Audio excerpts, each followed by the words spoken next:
case is 250038551, People State of Michigan versus Desmond Burks. That matters before the court for a pre-trial. And case 250038557, People State of Michigan versus Desmond Burks. That matters before the court for a motion hearing. Will the parties please state their appearances for the record? Good morning, Your Honor. Lisa Lindsay on behalf of the people of the state of Michigan, P number 39570. Good morning, Your Honor. Mike Glenn for the people. My P number is 77516. Good morning, Your Honor. Sarah Kraus, P81830, appearing on behalf of Desmond Burks. And good morning, Your Honor. Gabi Silver, also appearing on behalf of Desmond Burks. Can you tell the judge your name, please? Desmond Burks. Thank you. Good morning, everyone. I was able to read both motions, the motion to quash as well as the response. There was a voluminous transcript, the preliminary examination. The court has been able to review that as well as the exhibits that were admitted and presented to this court. And so at this time, I am ready to hear arguments on this case. Go ahead, Ms. Krause. Thank you, Judge. Would the court like me at the podium or at the table? Whatever you prefer. Judge, I just want to start by saying that the evidence at the preliminary examination does not establish that Mr. Burks killed Dr. Hoover intentionally, accidentally, or otherwise. The people's theory of this case is circumstantial at every turn. There are witnesses, several witnesses in this case, that the people are relying on to construct a chain of inferences that's simply too attenuated to support probable cause in this case. Several of the witnesses were granted immunity in this case. They admitted on the stand to destroying evidence in this case, burning clothes, disposing of the alleged weapon used, but received immunity for their cooperation, Judge. That directly impacts their credibility in this case. The credibility issues taken together with the other issues in this case render the bind over improper. I'm going to turn to the specific charges now. First-degree murder, as this court knows, requires premeditation and deliberation, and the prosecution failed to establish any of this during the preliminary examination. There's no evidence whatsoever in this case of a plan, motive, or deliberation. There's no communication suggesting intent, no statements, no preparations, and no actions before or after that support a deliberate killing in this case. The people attempted to infer premeditation here from the fact that Mr. Burks was allegedly seen with a handgun about a month before Dr. Hoover was killed, but mere possession of a firearm weeks earlier does not show intent to kill Dr. Hoover, nor does it show premeditation. Mr. Burks may have had contact with Dr. Hoover and was later linked to property allegedly belonging to him, and the prosecutor wants us to believe that Mr. Burks must have killed him based on that. That inference requires stacking speculation upon speculation in this case. At most, the evidence shows a relationship between the two men, but not an intentional or premeditated homicide. Without the evidence of motive, planning, or deliberate action, the charge of first-degree premeditated murder cannot stand. I secondly want to move to the felony murder count. The connection between the homicide and the other felony cannot be established through the testimony. The evidence shows from the preliminary examination that the Cash App transfers, the jewelry purchases, all occurred after Dr. Hoover's death. The felony murder doctrine only applies when the intent to steal exists at the time of the homicide. If the intent to steal was formed after, that's not felony murder, Judge. And this is precisely the case here. The prosecution's evidence suggests at most that after Dr. Hoover was deceased, someone used his accounts and property. There's no testimony, no record evidence, no forensic link showing Mr. Burks killed Dr. Hoover in order to commit a larceny. Even assuming that Mr. Burks later participated in the financial fraud, that conduct is legally distinct as occurring after the homicide. The required nexus for felony murder simply is not there. I would like to finish by saying, since these counts can't stand against Mr. Burks, neither can either of the felony firearm counts that he's charged with. I believe in this case, the magistrate who heard the preliminary examination evidence, that was mostly speculation and testimony from witnesses who were under immunity. And all of the exhibits, I believe the magistrate abused his discretion in binding Mr. Burks over on these charges. And I would ask the court to quash the information at this time. Thank you. Thank Ms. you. Krause. Anything on behalf of the people? Your Honor, the people are going to stand on their previously filed pleadings. Okay, thank you. The district court has a duty to bind the defendant over to circuit court for trial if the court finds that a felony has been committed and probable cause that the defendant committed it. That's People v. Stone 463 Mich 558 2001. Probable cause exists where the court finds a reasonable ground of suspicion supported by circumstances sufficiently strong in themselves to warrant a cautious person to believe that the defendant is guilty of the charged offense.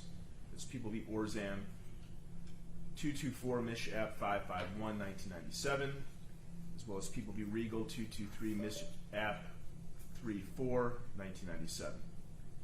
Guilt beyond a reasonable doubt need not be proven at the preliminary examination.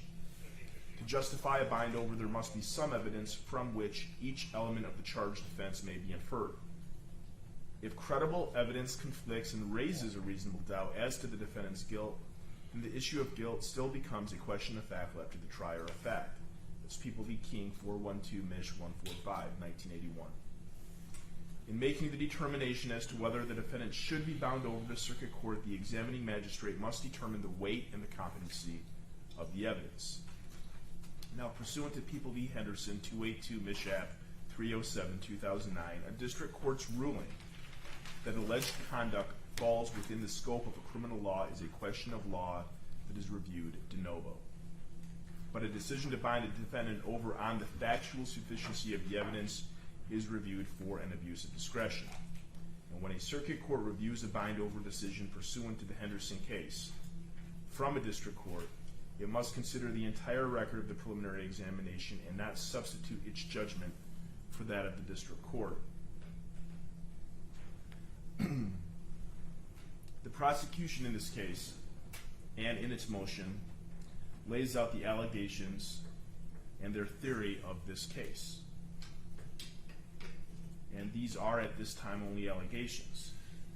The investigation, based on the preliminary examination transcript this court read, began as a result of a complaint that a white Land Rover was blocking a driveway at 9901 Coyle Street in the city of Detroit.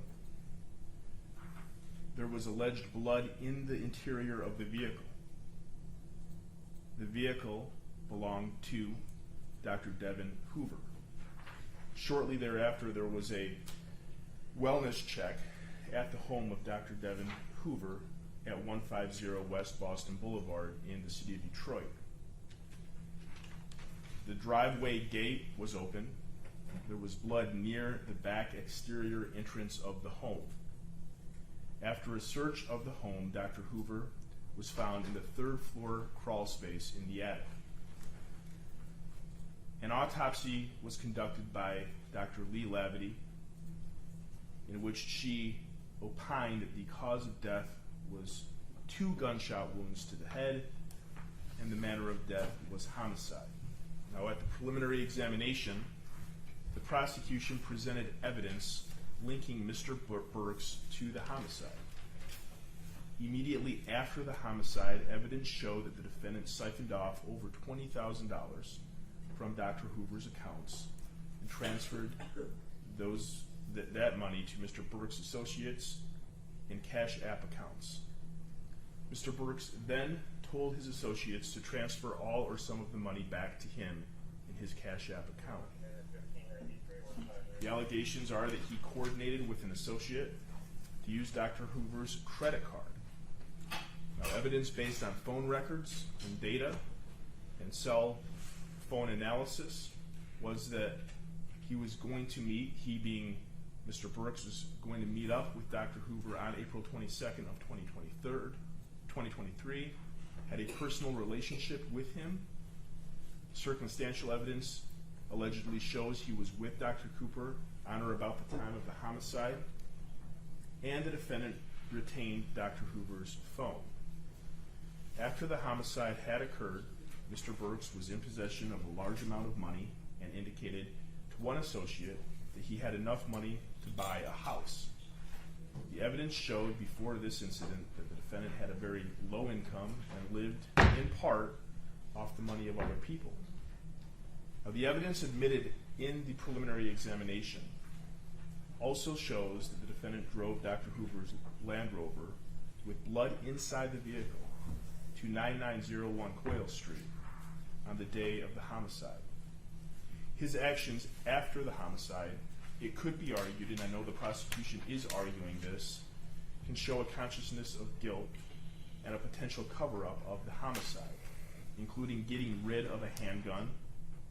He sought to himself and to other associates to leak information on cell phones and to change phone numbers.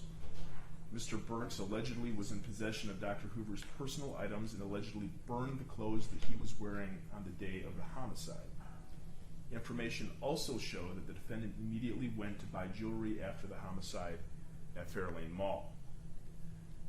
There was a lot of other evidence introduced at the preliminary examination, including evidence that the prosecution uses to link Mr. Burks to Dr. Hoover's death. Now, with regards to the first count of homicide, murder in the first degree premeditated, to constitute first degree premeditated murder, it must be established that a defendant's intentional killing of another was deliberate and with premeditation.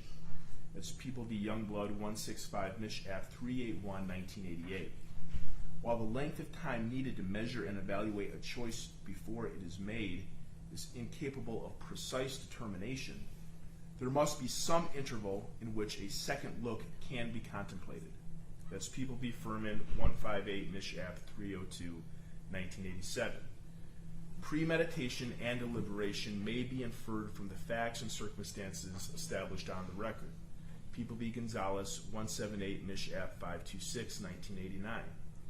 Though not exclusive, the factors which may be considered to establish premeditation include the previous relationship between the defendant and the victim.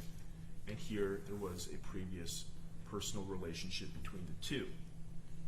A second factor is the defendant's actions before and after the crime. The court can take, certainly in a motion like this, the defendant's actions after the crime to show a premeditation to kill. And based on what the courts indicated and what was alleged, that can be enough based on the actions of the defendant immediately after the homicide to show potentially premeditation. A third aspect, a third factor, is the circumstance of the killing itself, including the weapons used and the location of the wounds inflicted. These are 2 gunshot wounds to the head. There is enough evidence to go forward on count 1. With regards to counts 2 and 3, larceny, $20,000 or more is count 3, and homicide, felony murder is count 2. The allegations are that, for instance, there was a Range Rover SUV, keys that were taken, a cell phone that was taken, cash, credit cards, financial devices by Mr. Burks from Dr. Hoover. And the evidence does indicate it was $20,000 or more, and that would be a predicate of the underlying felony for count 2. So there is enough evidence to go to trial on that count as well. With regards to the computer used to commit a crime, There is an allegation that with regards to the Cash App accounts that has already been explained and discussed by the court, that it was used to commit a crime for that purpose. There's enough evidence there. There was a stipulation for count 5, weapons felon in possession, and the other felony firearm counts that are associated with those counts. There has been enough evidence to go to trial on all of those charges. Yes, there is a circumstantial case. The court does really appreciate the arguments made by Ms. Krause. It is a circumstantial case. As both parties are aware, circumstantial evidence can be used at a trial. And I also want to indicate this is a preliminary examination. This is a motion to quash. These are allegations at this time, and but the motion to quash, based on the case law, based on the facts of this case that were presented to the court, this court cannot say that there was a abuse of discretion by the district court magistrate in binding the defendant over on these charges. So we, as previously stated, will be here on December 5th for any issues that need to be brought to the court's attention. I've already indicated that would be any type of plea cutoff date will be that day, and anything else from either side. Can we get a specific time for December 5th? I would like to do this first thing in the morning if that works for everyone. That I works. can try to be here maybe 8:45, even 8:30. What's the earliest? We can do. 8:30 is good. Yeah, Does that work? Can we be here at 8:30 on December 5th? Yes, Your Honor. Okay. So we will be here at 8:30 on December 5th. Anything else from either side? Not at this time, Judge. Nothing from the people, Judge. Thank you, everyone.